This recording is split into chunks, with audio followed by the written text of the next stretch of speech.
澳大利亚开始急眼，3位总理一起出马对付中国，最后却发现美国竟在背后捅刀子。最近一段时间，由于澳大利亚跟随美国一起与中国对抗，导致中澳关系不断恶化。就在前不久，澳大利亚还单方面撕毁与中国签订的经济合作协议，同时还有澳高官叫嚣要在台海与中国开战。这种种对华不友好的行为，都让澳大利亚受到了中方的严厉制裁。在此期间，澳大利亚的经济也遭到了严重的打击，因此不少澳洲官员开始寻求与华重新对话，但都被中方已读不回，因为澳方丝毫没有任何诚意，所以我们与其也没有什么好谈的。在这种情况下，澳大利亚看到中澳关系改善无果，于是就打算破罐子破摔，加剧了对中国的挑衅，甚至3位澳总理都亲自出马，开始出招来对付中国，俨然一副急了眼的样子。据澳媒近日报道称，澳大利亚前总理特恩布尔在接受采访时表示，如今中澳关系已经让澳洲社会各界都感到不满，而且在解决这些争端和解冻两国贸易关系方面，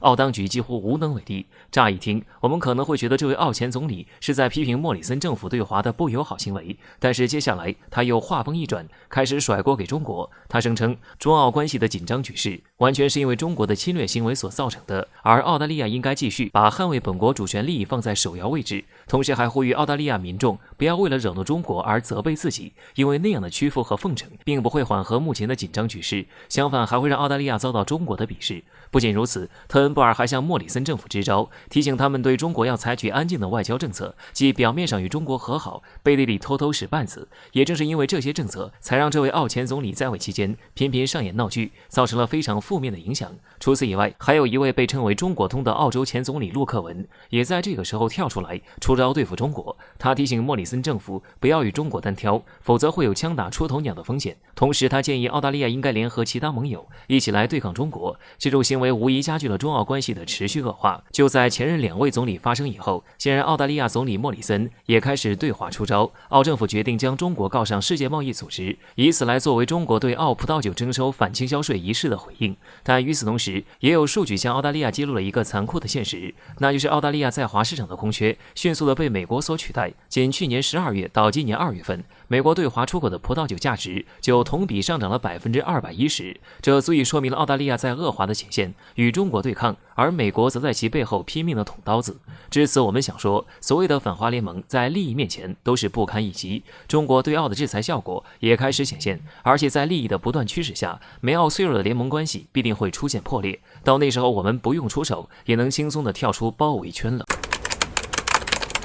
台海上空罕见一幕，中美战机同时现身，解放军主动暴露视野，一上一下分布，背后传递了什么信号？维持两岸现状已不可能，敬请关注。不知道从什么时候起，美国战机就频繁出现在中国周边。从美苏冷战的历史经验来看，这是美军打压对手惯常的手法。可以说，所谓的抵近侦察在世界看来并不是什么新鲜伎俩，但是最近在台海上空却出现了罕见的一幕。我们知道，伴随着中国崛起进程的加快，美国使用一般的遏制手段已经无法再阻止中国崛起了。因此在这样的情况下，美国就加大了对中国底线问题的挑衅力度。因为美国也深深明白，只要在事关中国主权问题上做文章，就能够最大限度地搅乱中国局势，从而阻挡中国崛起的强劲势头。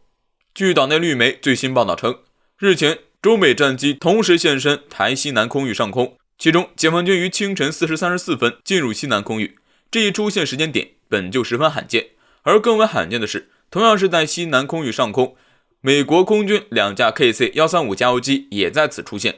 值得指出的是，一同现身的中美战机呈现的是一上一下分布，解放军战机飞行高度为5900米，而美军则躲在17000米的高空。表面上看，这一分布态势十分不利于我国，因为解放军战机的动作将会完全暴露在美军视野之下。我们都知道，从军事角度来说，空战处在上方的战机占据明显的优势。从进攻的角度来说，战机居高临下，可以更好的攻击在下方的敌方战机。同样的，从防御角度来说，处在上方可以更好的躲避敌方战机的攻击。但是这一动作背后真正传递出来的信息，会要令美国瑟瑟发抖。借用西班牙专家的一句话，在中美激烈对抗的当下，中国对美斗争越来越自信。换句话说，解放军主动将自己暴露在美军视野之下，显示出了解放军应对美军挑衅的自信，同时也表明了我国捍卫国家主权与利益的坚定决心。美军早应该清楚的一件事就是，现如今的解放军早已今非昔比，无论是从解放军本土作战能力，还是中美两国之间整体的基础态势对比上，中国在台海同美斗争都具有很大的优势。但是遗憾的是，这一点美军似乎还没有认清，他们频频踩上红线的举动就是最好的证明。可以说，美军在未来仍然会延续挑衅中国的路线。那么在这种情况下，越来越自信的中国还会选择继续忍让克制吗？任何事情都是有一个上限的。可以肯定的说，随着美军挑衅越来越欢，两岸想要继续维持现状已经不太可能了。两国人翘首以盼的这一天，或许很快就会到来。刚叫嚣对华开火合法，我军就穿越大隅海峡。日本现在已经成为了中国的出气筒吗？据观察者网援引日本媒体的消息称，日本防务省统合幕僚监部近日发布消息，称日本自卫队在大约240公里的鹿儿岛县西部发现3艘中国向东航行的军舰，它们分别是054A 导弹护卫舰、052D 导弹驱逐舰以及903A 综合补给舰。在发现了我军3艘战舰穿越大隅海峡，且距离日本的航天基地最近仅50公里后，日本立即紧急出动其准航母伊势号直升机驱逐舰和第一航空群 P1 反潜巡逻机盯梢中国舰艇，收集相关情报，进行跟踪监视。需要注意的是，就在此次我军穿越大隅海峡之前不久，为使中国在有关岛屿上的活动受到影响，日本政党决定向国会提交一份修正案。在法案中明确规定，日本海上自卫队必须负责监视中国的海警船，收集情报，并允许自卫队成员在执行任务过程中，当冲突有威胁时使用武器进行自卫。换言之，日本军队在与中国军舰发生冲突时，有权开枪。然而，刚叫嚣完对华开火合法，我军就穿越了大隅海峡，航线距离还把日本吓坏了。不过这也不再是什么稀奇的事情了，对于日本来说，早就已经成为了我国的出气筒。这些年我军也是习惯了穿越第一岛链，虽然说日本每次都一直在派遣侦察机来跟踪我军，但显然这就是徒劳。军舰横穿大隅海峡，符合我军走向深蓝的趋势，种种行动也说明了这一活动也将成为常态化。所以说，日本不得不适应成为中国出气筒的这一过程。